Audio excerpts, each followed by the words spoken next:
Les drones, ils sont le nerf de la guerre moderne. Et Vladimir Poutine le sait bien. Le président russe est en visite dans une usine de fabrication de ces appareils, devenue incontournable sur la ligne de front. La Russie en produit des milliers par mois. Une grande partie de son économie s'est d'ailleurs tournée vers le domaine de l'armement. Pourtant, le chef du Kremlin l'assure, il reste ouvert aux négociations avec l'Ukraine sous une condition. Il est possible de négocier avec n'importe qui, mais en raison de son illégitimité, Zelensky n'a pas le droit de signer quoi que ce soit. Mais s'il veut participer aux négociations, je désignerai des personnes pour y prendre part. Ce n'est pas la première fois que le président russe assure vouloir la paix, mais sur le terrain, aucun signe d'apaisement. L'armée russe continue de progresser lentement sur le territoire ukrainien. Des avancées à un prix humain et économique extrêmement lourd.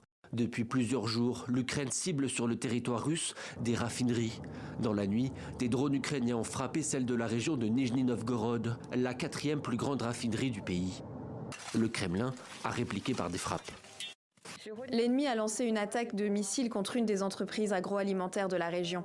À la suite de cette attaque, l'usine a été détruite. 2 ouvriers âgés de 54 et 56 ans ont été tués à la suite de ce bombardement. Lors du premier appel entre la chef de la diplomatie de l'Union européenne, Kaja Kallas, et le secrétaire d'État américain Marco Rubio, Bruxelles et Washington ont convenu de maintenir une pression maximum sur Moscou.